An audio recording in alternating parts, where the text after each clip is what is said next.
entender o que significa o 40. O 40 que atravessa o tempo é sempre novidade. Porque no ano 1050 e para trás, e um pouco depois dessa data, podemos dizer assim, meus amigos e amigas, era difícil uma pessoa viver mais, talvez, de 40 anos, 50 anos. Isso vai nos ajudar a entendermos quando o livro do Gênesis fala que Abraão, Isaac, Jacó, Noé viveram mais de 100 anos, 200 anos, 500 anos, 900 anos. Lembremos que eles estão com outro calendário, que é o calendário lunar. E todos os meses a lua aparece de novo. E o ano termina, ele começa, e aí nós temos então uma soma maior de anos. Mas na verdade não se vivia todo esse ano. É somente, olha, uma hipérbole também. Uma hipérbole, uma demonstração da graça de Deus com as pessoas, com a benevolência de Deus. Era assim que se via naquela época. Porque senão nós vamos dizer assim, nossa, mas Deus era tão benevolente com essas pessoas e os outros então morriam antes. Não é assim, né, pessoal? E por isso que é importante então nós termos um estudo mais aprofundado da Bíblia, do livro sagrado. A idade, ela tem que ser contextualizada biblicamente, né? Como que a Bíblia fala da idade, por quê, quando, como, né? Como que essas pessoas viviam, como que viviam, e no mesmo tempo descobrir que esses ensinamentos nos ajudam a melhorar também a qualidade da nossa fé, porque nós vamos vendo que a fé, ela não é algo para nos machucar, mas sim nos suavizar. Quando entendemos a fé, amadurecemos, nós podemos viver uma fé mais suave, mais humana e divina. E nós vamos então encontrar, no ano 841 a.C., e é importante aqui nós assim sabermos, é que, ou melhor, eu gostaria de voltar uns passos atrás, assim, alguns anos atrás. No ano 931 a.C., houve um rompimento da monarquia. Aí nós temos então a monarquia que se dividiu em dois reinos. O reino de Israel, a capital será Samaria. O primeiro rei então do reino de Israel será Jeroboão I, e o primeiro rei de Judá será Roboão. Jeroboão está no norte e Roboão está no sul, em Judá, com a capital em Jerusalém.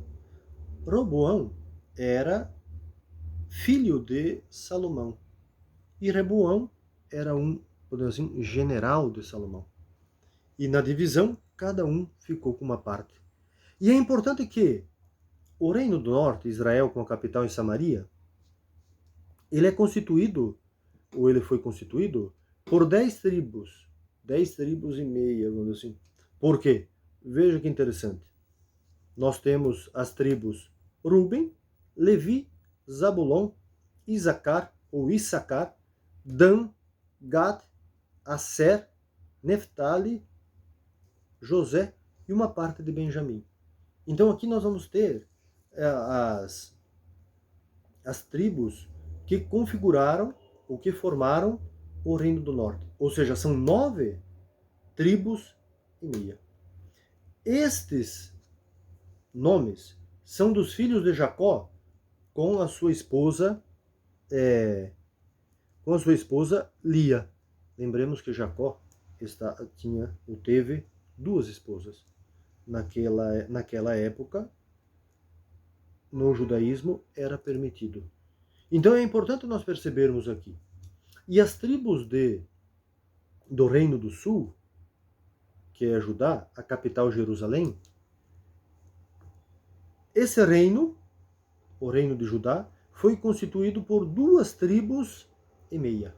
Vejamos, Judá, Simeão e Benjamim, ou a metade de Benjamim, né? A parte de Benjamim.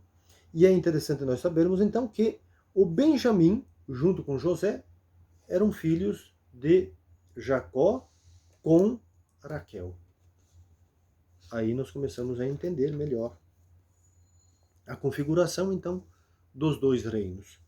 E é claro que depois de Jeroboão e depois de Roboão, vieram vários outros reis, como eu disse no início da aula, que realmente trabalharam perversamente. E aí sempre apareciam os profetas e também pessoas que não concordavam, profetas e os líderes e as líderes das comunidades que denunciavam os reis. Porque a maioria esqueciam daquilo que era como projeto divino, chegar na Terra Prometida, mas fazer com que ali pudesse habitar e viver e conviver todos os que estavam ali, todos os que haviam saído do exílio.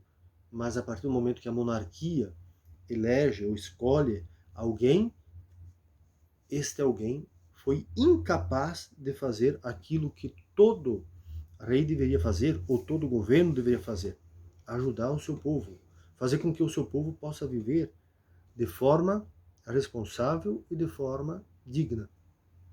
Nós vamos encontrar nos períodos aqui do ano 841 até o ano 606, os impérios, por exemplo, da Síria, no ano 841 a.C., e no ano 606 a.C. nós vamos encontrar a Babilônia.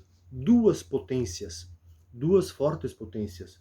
E aqui nós temos, por exemplo, que descobrir também e sabermos que, algo que eu não comentei, no Egito o faraó Ramsés II era o que mandava e desmandava no momento ali de Moisés, e que o povo estava ali no Egito.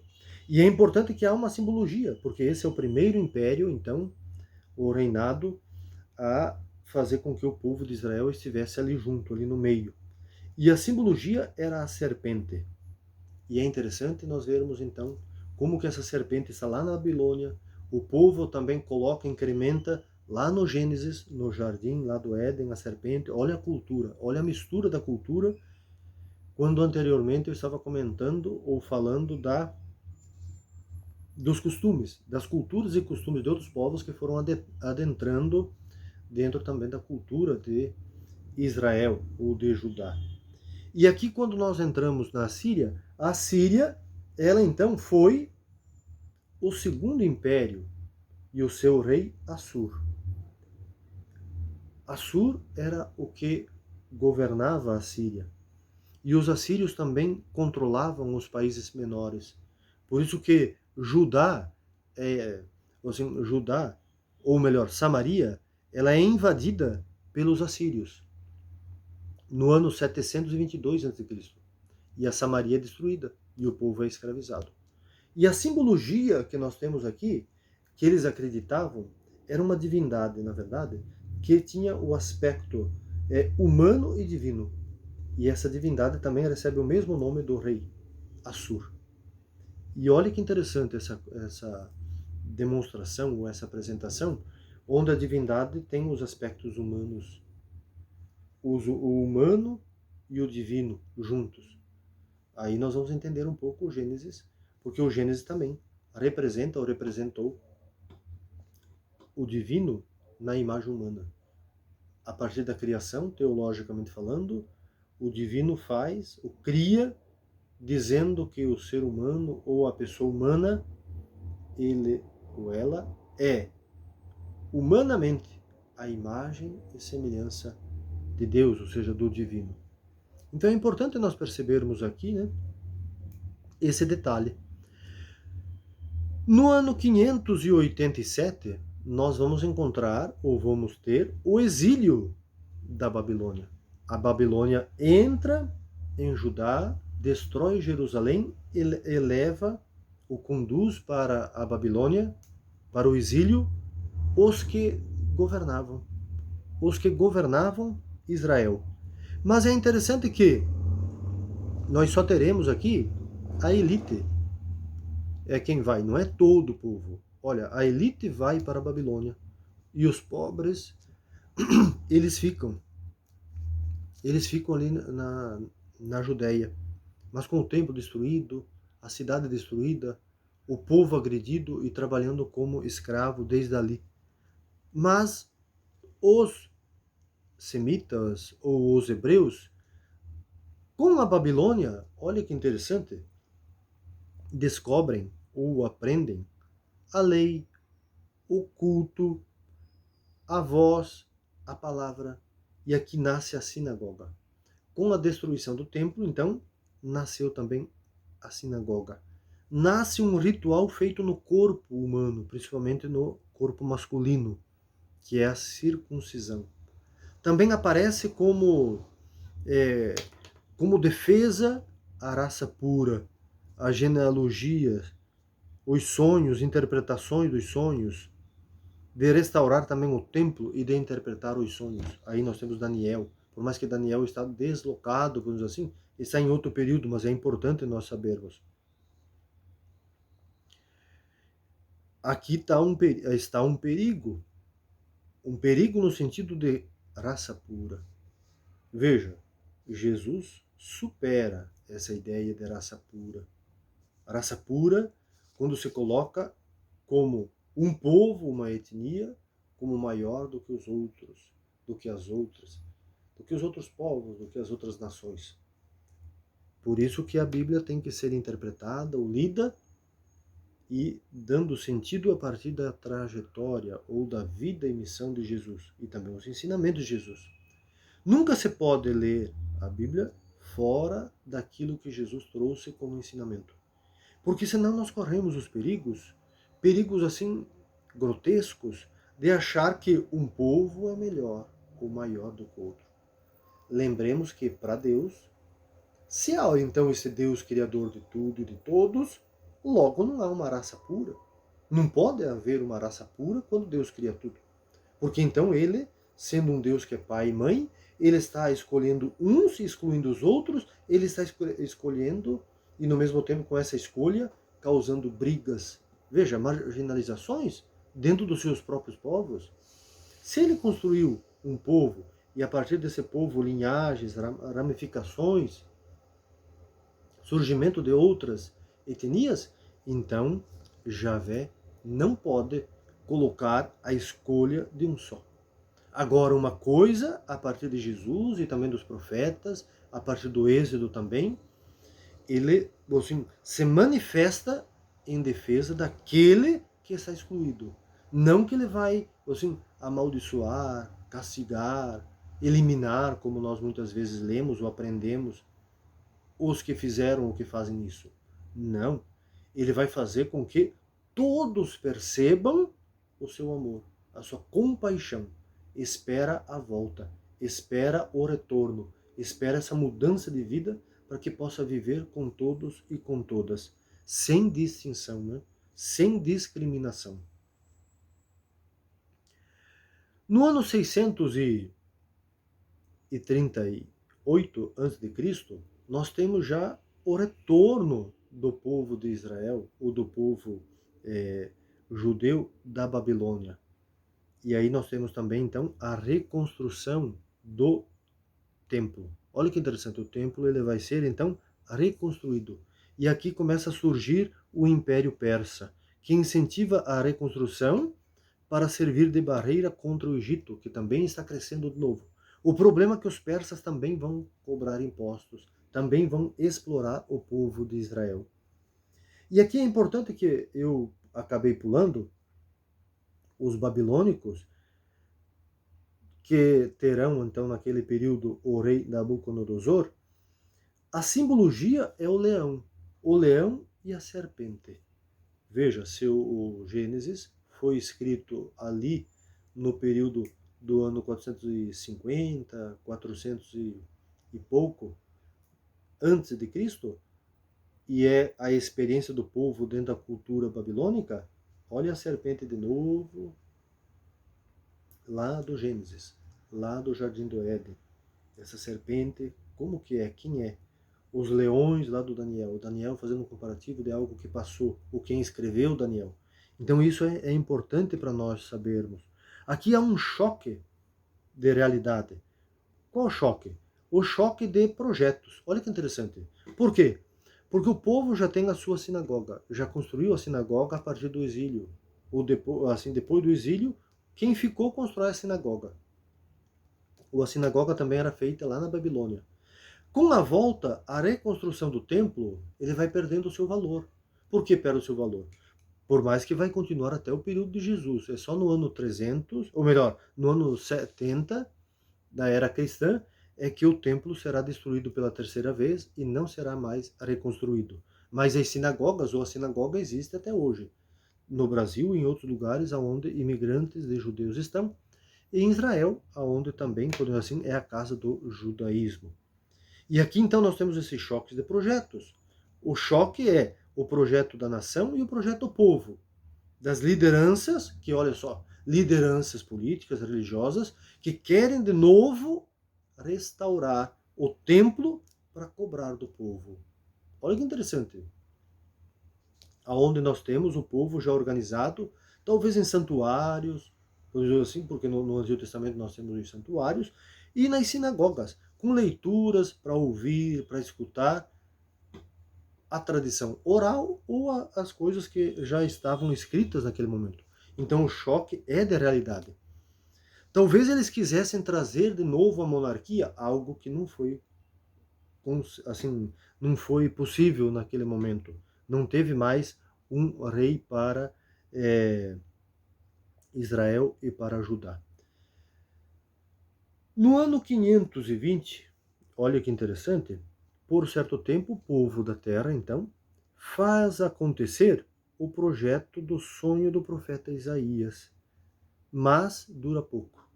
Dura pouco porque o povo da terra, os que retornam da Babilônia, e os que retornam da Babilônia entram em choque.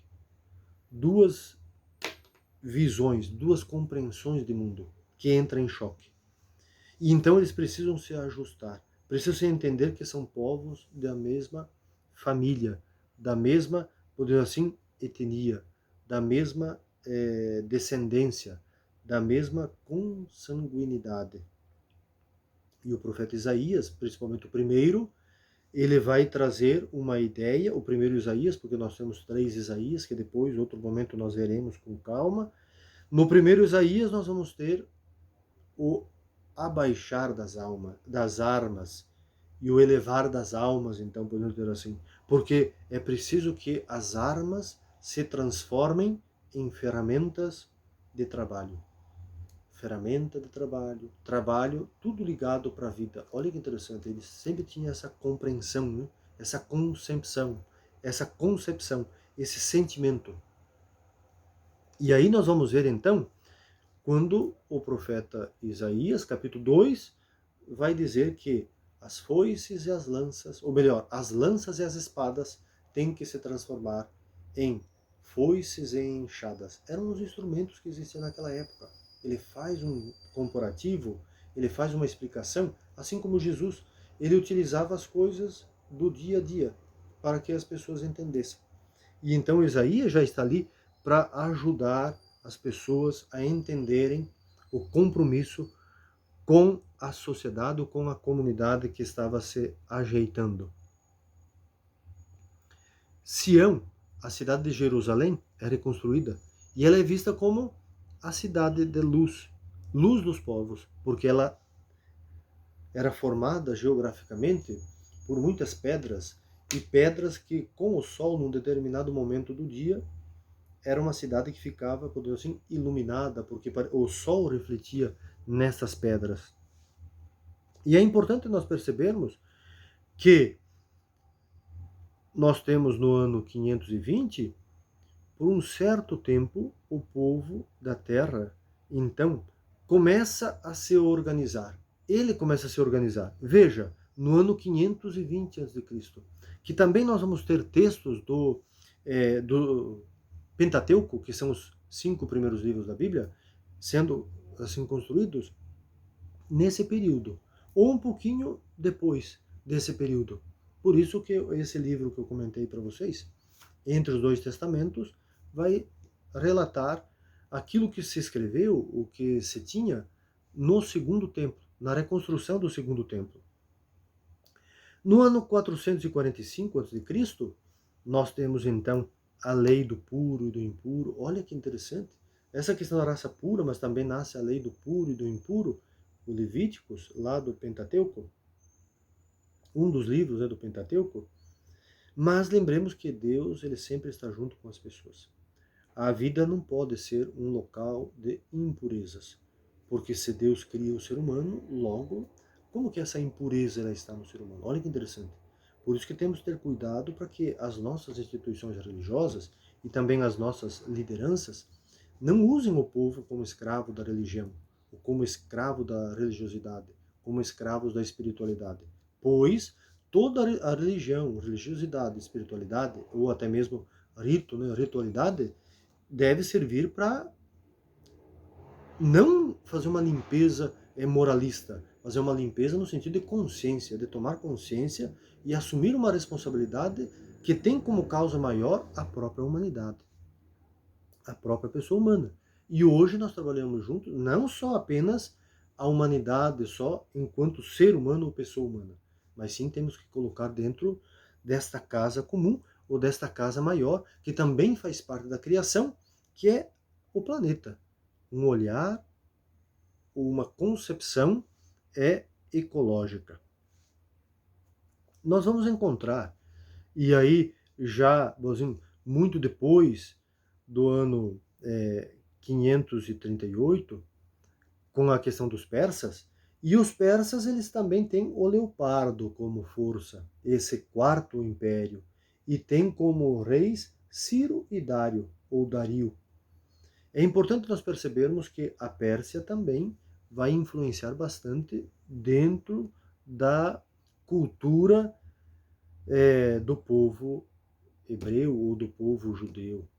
Principalmente aquela questão de que há uma divindade, e aí segundo a cultura ali da Mesopotâmia, a cultura religiosa persa, de uma divindade que faz o bem e faz o mal, ou seja, abençoa e amaldiçoa. Esta concepção vem da Pérsia. Olha que interessante.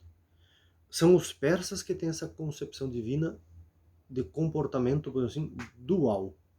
Mas não é interessante para nós cristãos. Porque é interessante para conhecermos, não na prática. Por quê? Porque o Deus de Jesus, lembremos que as últimas palavras que Jesus vai dizer lá na cruz, Pai, perdoai-vos, eles não sabem o que fazem. Sede misericordiosos, como o vosso Pai é misericordioso. Então aqui nós temos uma perspectiva que temos que abolir, por incrível que pareça, a maldição ou o castigo e assumir a suavidade da vida, a bênção, no sentido de nos sentirmos chamados para viver o bem. Porque a palavra bênção é uma ação boa, é uma ação a partir do bem. Então é importante que tenhamos esse olhar. A Grécia também, no ano 332, com seu imperador, o rei Antíoco IV, que vai assumir o poder, que no ano ali 333 nós temos o Alexandre o Magno, que é o grande, né, imperador, conhecido como grande imperador, mas depois o substitui é o rei Antíoco IV, ou Epifânio, e é um rei tirano. E aqui nós temos como simbologia a fera espantosa, porque os gregos tinham também muita força do exército, e imprimia no povo medo, e no mesmo tempo o trabalho forçado, escravo, e imprimia no povo uma cultura completamente contra aquilo que ensinava o judaísmo. E mais uma vez, então, nós vamos vendo e olhando os grandes profetas e profetisas que aparecem denunciando toda essa força brutal que, por intermédio da cultura, pode eliminar o povo, como nós sabemos. Assim aconteceu na América Latina, na África. Aqui na América Latina, se nós pegarmos todos os países da América do Sul, e também até mesmo do América Central, sofreram bastante com as colonizações de países europeus, nós vamos ver que a cultura matou o povo. A cultura oprimiu o povo. A cultura encobriu o povo. Muitas vezes eliminou o próprio povo inteiro, eliminou na íntegra mesmo, literalmente falando. Eliminou porque matou aldeias inteiras. Isso Deus não quer. Se nós acreditarmos nisso, então aquilo que nós falamos de Jesus é completamente hipocrisia. Então é importante nós percebermos isso, para nós entendermos como que é a fé cristã e a missão cristã. No ano 63, juntamente com o imperador Pompeu, 63 a.C., o Império Romano conquista a Palestina. E nós temos, então, como animal a águia. E é interessante que João coloca lá, assim, como simbologia, o evangelista, é a águia. A águia é colocada no texto do Evangelho joanino.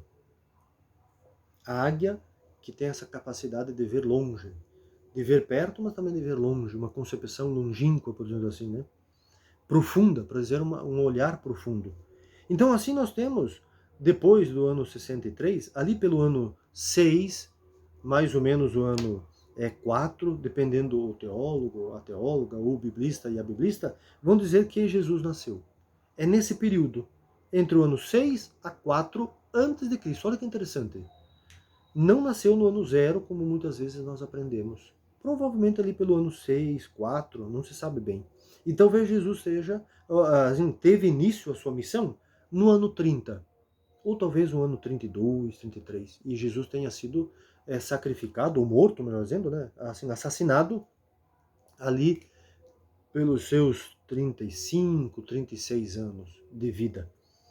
E depois, então, da morte e ressurreição de Jesus, nascem as comunidades, que vão até ali pelo ano cento e pouco, né?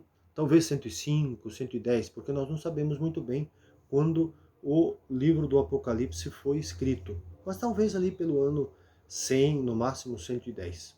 Então, meus caros amigos e amigas, é claro que existem cronologias depois, que nós veremos, dos livros do Novo Testamento, que são depois que foram configurados, foram assim colocados como livro sagrado, muito depois, mas o fechamento mais ou menos dos livros acontece ali pelo ano, podemos dizer assim, 95 talvez, 110, não se sabe muito bem. Essa então é a cronologia que nós temos, biblicamente falando, aonde nós conhecemos a história dos povos semitas, hebreus, israelitas e judeus. Na próxima aula, nós teremos como estudo, como reflexão, a Bíblia na tradição judaica cristã. Então nós ficamos por aqui para hoje. É claro que as dúvidas elas podem ser enviadas, depois nós vamos colocar também e-mails para quem que gostaria de fazer perguntas e até mesmo acréscimos, né? Reflexões, questionamentos. Isso é importante para nós. No estudo, vale essas questões, porque assim nós vamos aprendendo juntos. Ninguém sobre a Bíblia sabe tudo. Nós temos que ter a humildade e a simplicidade de dizer que nós estamos aprendendo continuamente uns com os outros, porque a fé cristã é uma fé comunitária e nós aprendemos juntos em comunidade, porque Jesus também viveu em comunidade. E o povo hebreu, semita, israelita e judeu também viveu e vive em comunidade, assim como os cristãos ainda hoje vivem comunitariamente. Um abraço a todos e a todas. Até a próxima aula.